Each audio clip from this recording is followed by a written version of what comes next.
Hello and welcome to this press conference by the United Nations Secretary General Ban Ki-moon. He is here today in Addis Ababa with many of his special representatives and special envoys. And at the podium with him today are the Executive Director of UN Women, the Undersecretary General for Political Affairs, the Undersecretary General for Peacekeeping Operations, and his special representative to the African Union and head of UNOAU. We will start straight away. First, we'll hear remarks by the Secretary General, and then we will take a few questions. Thank you.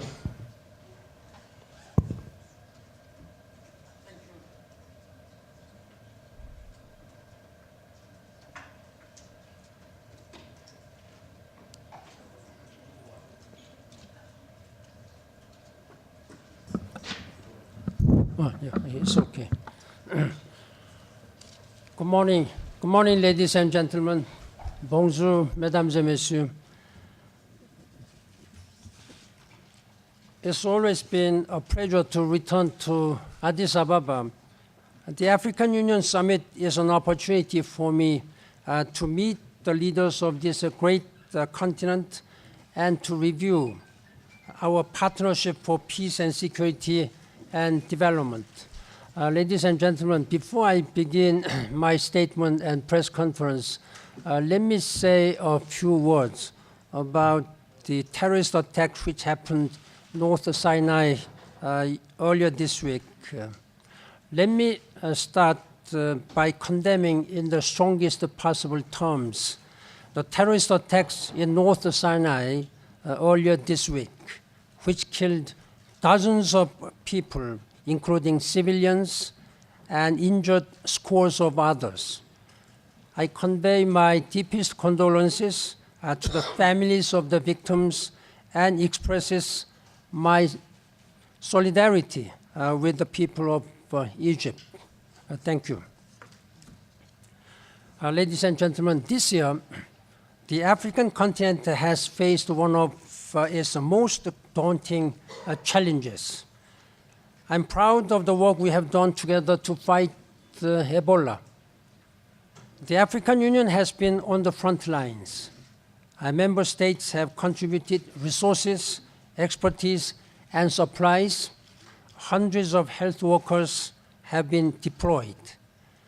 This mobilization is an inspiring example of national, regional, and international collaboration, and it is paying off. As I saw during my visit to the Ebola-affected countries, Guinea, Liberia, Sierra Leone, and Mali, the epidemic is far from over, but we are beginning to turn the tide. We must continue to demonstrate the same solidarity until Ebola is gone from every country and throughout the next phase of recovery. In the affected countries, as in many others on this continent, development and peace go hand in hand. Africa has some of the fastest growing economies in the world. Many countries have made progress towards achieving the Millennium Development Goals. We now have the opportunity this year to build on the success of the MDGs with a new post-2015 development agenda with a set of sustainable development goals and agreeing and adopting a universal, meaningful agreement on climate change December in Paris this year. Member states are working on sustainable development goals that put people and our planet at the center and prioritize human rights and rule of law. African families, communities, and economies have much to gain from both these historic agreements. Collaboration on peace and security is one of the most important elements of the United Nations partnership with the African Union. More than 80% of UN peacekeeping operations are deployed on this continent. Many lives depend on preventive diplomacy, peacekeeping, and peace building. Our joint efforts with the regional partners have made some progress in Burkina Faso, the Central African Republic, Mali, Somalia, and South Sudan. We must continue on this path and work even more closely together. Terrorism, cross-border crime, and other transnational threats continue to challenge us. The murderous campaign waged by Boko Haram demands stronger and more coordinated action from us all. I strongly support the AU's moves to establish a multinational joint task force which is consistent with the UN human rights due diligence policies. Regional and international efforts must focus on protecting communities in northern Nigeria and across borders. More than 1 million internally displaced people and refugees must be able to return home. We must stop the advance of this terrorist group. Once again, I repeat my call for the immediate and unconditional release of those who have been abducted, particularly the girls from Chibok. Finally, several African countries will hold elections this year. The AU has a strong record of supporting democratic transitions. The AU and UN will work together to support member states to organize peaceful and credible polls. I urge leaders in Africa and around the world to respect constitutional and legal term limits on their terms of office. I call on them to listen to their people and respect their wishes and aspirations expressed through the democratic process. Thank you, ladies and gentlemen, and I'll be ready to answer some of your questions. We have many senior advisors, special envoys, special representatives on various dimensions of our work, including the head of UNMIA dealing with Ebola issues. We have all political and peace and security and development related senior advisors of the United Nations. So you may address the question to me, and if you have any specific questions, you may ask to those related senior advisors. Thank you. Sorry, we'll take a few questions now. If you can introduce yourself before your question, and also you can ask questions in French. I believe there's interpretation available in the room. Yes, sir. Je suis Ahmed Al-Ashqar, le chef de l'Unité News dans la réunion de la radiodiffusion des États arabes. Donc, au début de votre allocution, vous avez parlé du terrorisme et ce qui se passait au nord de Sina. Ma question c'est, comme nous savons tous que les Nations Unies est une organisation mondiale qui joue un rôle très important sous votre direction, est-ce que c'est possible de tenir une conférence internationale à la marge de l'Assemblée générale de l'Union au septembre prochain, consacré pour parler à ce phénomène qui se propage partout dans le monde actuellement? Merci. Under this global counterterrorism strategy, we have established this global counterterrorism implementation task force. And I myself, as a Secretary General, has again, under this broader strategy, established a counter-terrorism center in the political department. We are now in the process of providing capacity building support to many countries, including Africa, so that they can really strengthen their national capacity addressing terrorism. The first example is that we have invited senior security officials from Nigeria, and we are going to invite expand this support to other countries. Now, for your specific questions, of course, this will be a very important one. We will consider favorably. And as I understand, the United States is going to also convene the next month in Washington, D.C., high-level counterterrorism strategy meeting where I am also invited. This will provide a good opportunity for world leaders at the high level to discuss a common strategy. This terrorism does not have any boundaries and does not respect any frontiers. Therefore, it needs to have regional and international coordinated strategy. That is very important. Not a single country or single organization can address it alone. I'm asking that they should have regional and international coordinations. In the course of addressing this terrorism and extremism, is also very important to uphold and respect the human rights and protect human lives and dignity. Thank you. Oui, bonjour. Ma question sera en français.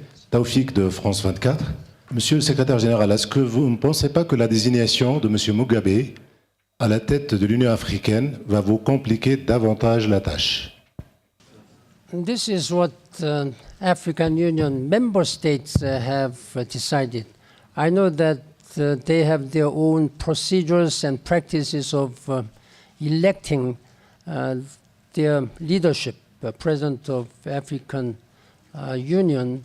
That's what I know, and I respect the will of the and decision of African Union. And I'm ready to cooperate closely with African Union leadership. Thank you. You spoke at the end about the need for African leaders to respect the will and the outcomes of elections in their countries and their constitutions. I did speak with a number of diplomats afterwards, and some of them were saying that, who are you to lecture to them in terms of what they should do in their own countries? That's one question I would want, to hear from you, your response to that. They are saying they don't expect to be lectured by people on what they should do in their countries. And secondly, my question would be on climate change. How realistic are you? Is it that you're going to have an agreement at the end of the year on climate change? As a Secretary General of the United Nations, I have a very important responsibility, legitimate right to implement the basic principles of human rights and democracy in accordance with the Charter of the United Nations.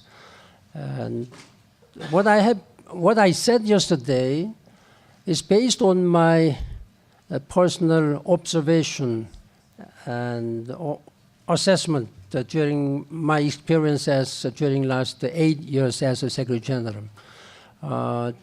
I didn't mean that it was focused only in Africa. I said the leaders around the world. We have seen many such cases and have experienced many difficult situations caused by the unconstitutional changes and extending the term limit of leadership, whether it be presidency or whatever highest responsibilities of a national government. It's very important that these constitutions should always be respected and preserved and implemented in good faith. Of course, it may be argued that it is their national mandate and national agenda, but sometimes these national issues becomes regional issues and cause a lot of human rights violations and even costing the lives of human beings. Therefore, it has been the source of concerns on many occasions, and that is why I have been consistently sending messages in the past, during the last 8 years, that the leaders should very attentively and carefully listen to the voices of the people, what their challenges, what the aspirations are, and that there should be always inclusive dialogue, respecting highly the human rights and human dignity. My statement yesterday was based on my own conviction. Thank you. And about the second question, climate change, this is a defining issue of our times. In the name of industrialization and prosperity, we have generated so much greenhouse gas emissions. It's almost to the limit, permissible limit. We cannot waste any time longer. We may be stepping on a tipping point, depending upon how you act. We may still be able to make this planet Earth environmentally sustainable. As you may know, November last year, the IPCC, the Intergovernmental Panel on Climate Change, which is composed of more than 2,000 world-renowned scientists, they have clearly stated through scientific evidences that climate change has happened and is happening because of human behavior, human actions. Their answer to this phenomenon is that it is a human being which must address this current phenomenon. We have to contain the global temperature rise within below 2 degrees centigrade. Their recommendation is that it may not be too late if we take action now, today. That is why I convened the Climate Change Summit meeting September last year. It was the most encouraging and successful momentum where leaders from government, business, and civil society were united all together. And now they have agreed to adopt a universal, very meaningful climate change agreement in Paris in December this year. This is a firm pledge of member states, and I hope that this will be done. And African continent is the most impacted by climate change, while you have not caused much to this current phenomenon. And that is why we are really trying to mobilize necessary resources, financial and technological. And we have established the Green Climate Fund, which I was able to mobilize $10 billion for initial capitalization. But this is far less. We have to have $100 billion by 2020. And then thereafter, annually, we have to provide $100 billion to many developing countries, least developing countries, and small island developing countries. Thank you. The African Union and the UN have been some years ago on ideological battles regarding peacekeeping. While the African Union said it has to make peace happen to keep it, the UN was saying in some parts of African countries, there is no peace to keep. So you were not willing to send peacekeeping missions.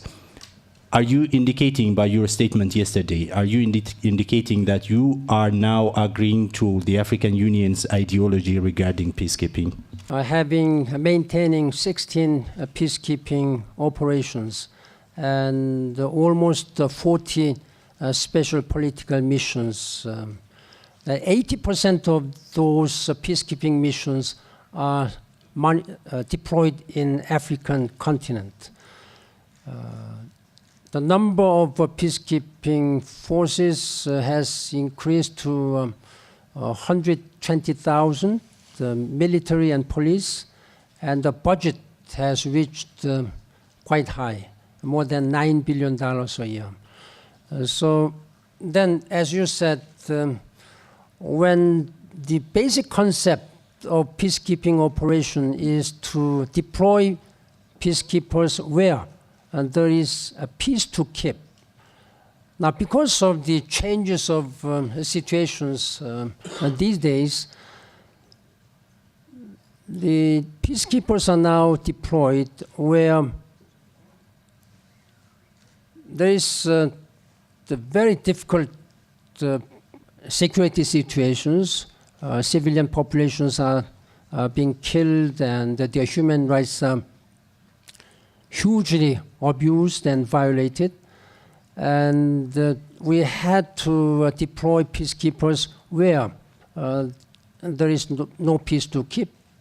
Like in Somalia, in the case of Somalia, we have deployed AMISOM, because at that time, our position was that there was no peace to keep. That we had to deploy peacekeeping operations in Mali and Central African Republic.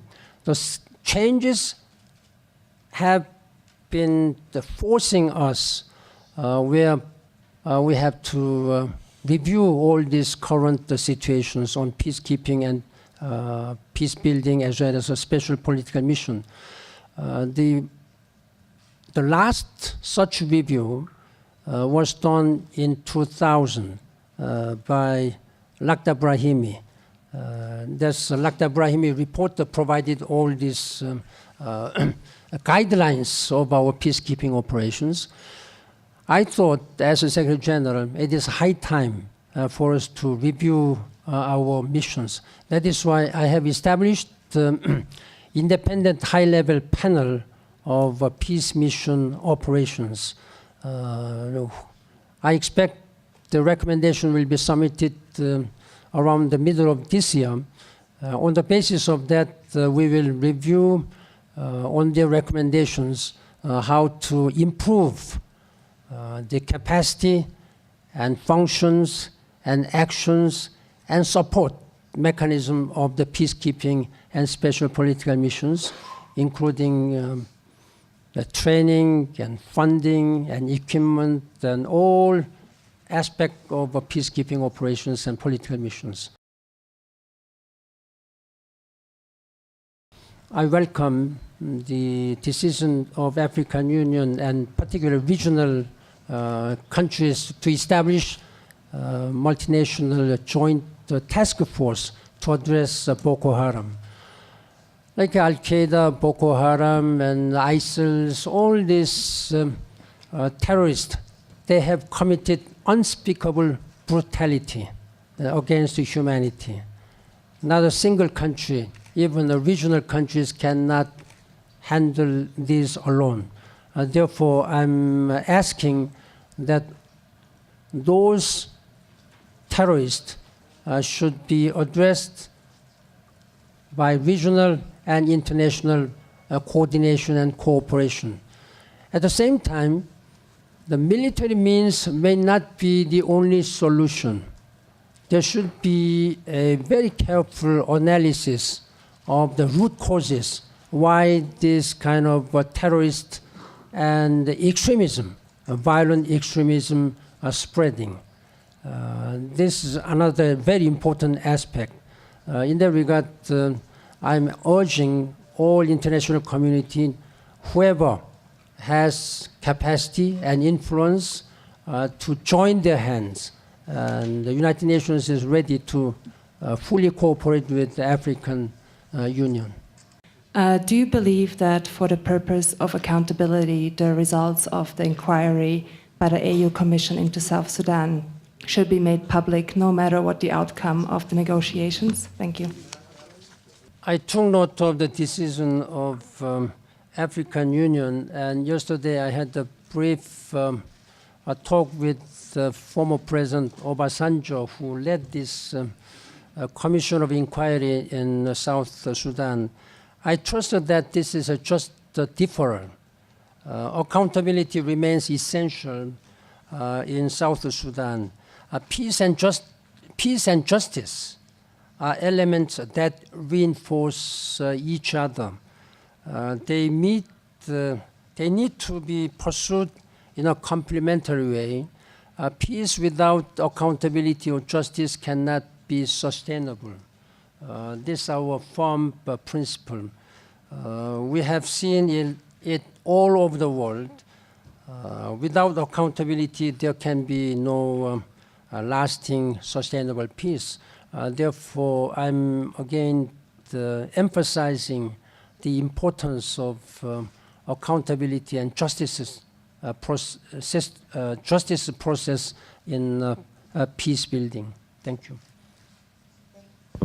Thank you. That's all the time we have. Thank you for coming to this press conference. Thank you, sir.